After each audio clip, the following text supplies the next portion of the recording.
I saw a 53-year-old Asian male at Arcadia Prime Family and Walk-In a couple days ago. He was a new patient presenting with a chief complaint of stomach pain for 5 days. He has epigastric pain, which increases after eating large amounts of fatty, spicy meats. The burning pain is a severity of 4 out of 10, which does not radiate. He has soft and sometimes loose stools that occur daily, but he doesn't have blood or pus in the stools. He denies fever, chills, nausea, or vomiting. He also expresses a fear of being laid off at his job. He has an office job, and he has conflicts with his son. His systolic blood pressure typically ranges in the 130s and the 140s, and today it is 150 over 100. Past medical history, he has had heartburn, untreated hypertension, hypercholesterolemia, and prediabetes. Past surgical, he had a retinal detachment surgery 5 years ago. He has no known food or environmental allergies, and he is not taking any medications. He's up to date on vaccines, flu this year, but not COVID. He lives at home with his wife and 2 children. He drinks 2 cups of coffee daily and drinks alcohol socially, but he says it's like 5 drinks at a time. He's a former smoker with 15-pack years, no illegal drugs, and he does not exercise regularly. And he drinks only 4 glasses of water a day. His family history is significant only for hypertension in his father, and his mother also had colon cancer at age 62. So for the review of symptoms, everything checks out except for his his indigestion and abdominal pain and anxiety.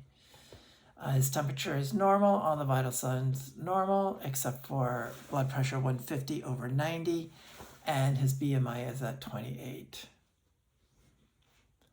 I gave a GAD-7 test, and he scored 8 out of 21, which is mild anxiety. So for diagnosis, yes, he has mild anxiety. He has unspecified abdominal pain because, without lab or endoscopy results, we don't really know if it's GERD or something else. But the most likely diagnosis is GERD, gastroesophageal reflux disease. It's a very common condition that matches with his symptoms of the large, fatty, spicy meals, and also nighttime pain as well. And the type of burning pain that doesn't radiate. He might have a peptic ulcer disease, but that is less likely, less common, and that usually occurs before and after a meal, but a meal, food often relieves the pain. He could also have non-infective colitis, but that's less likely because he doesn't have blood or pus or mucus in his stool. He does have diarrhea, so that's a possibility. And then he has definitely stage 1 hypertension, and actually could be stage 2 if he's consistently over 140. So for GERD, I prescribed omeprazole 40 milligrams daily, 2 hours before breakfast, 14 days, and then 1 capsule daily as needed. Also famotidine 40 milligrams daily at bedtime for 14 days, and then 1 daily at nighttime as needed.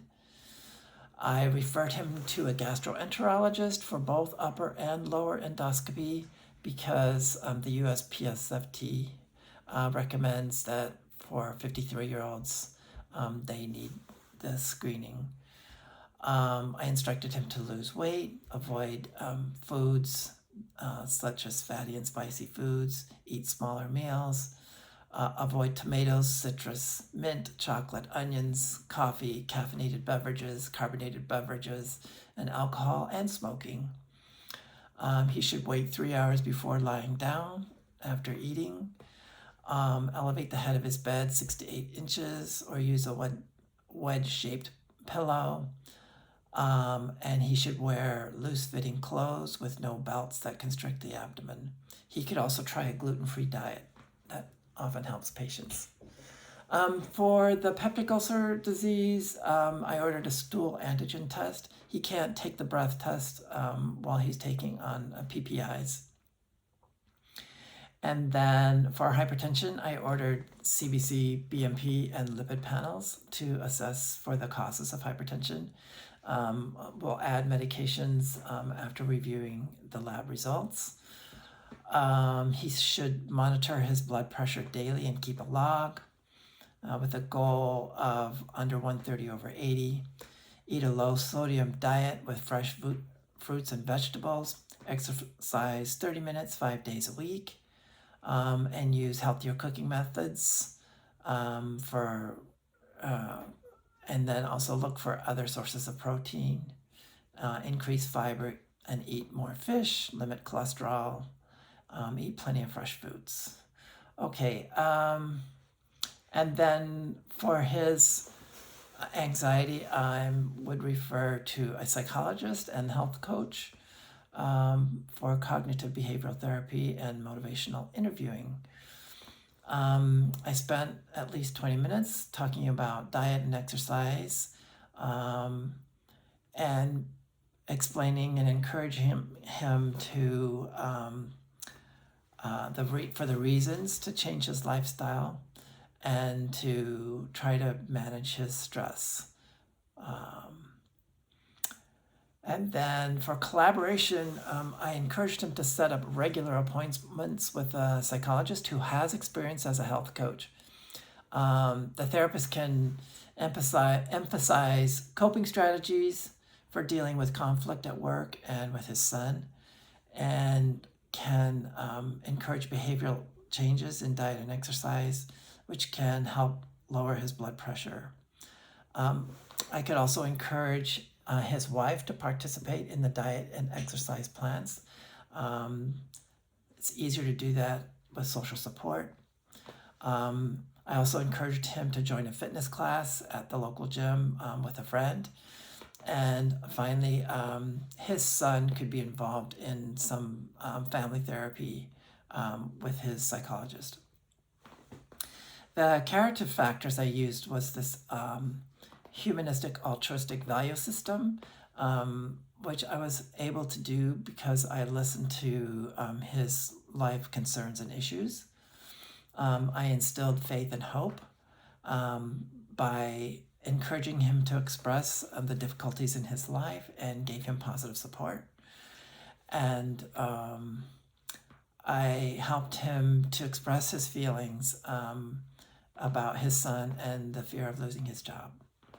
For follow-up, I advised him to return to the clinic in 1 week for lab interpretation, medication prescription for hypertension, and to check his weight and vital signs, to check in to see how he's doing on diet and exercise, and to make sure that his referrals have been scheduled. If he experiences increased pain, headache, or vision changes, he should go to the emergency room for immediate treatment. Thank you.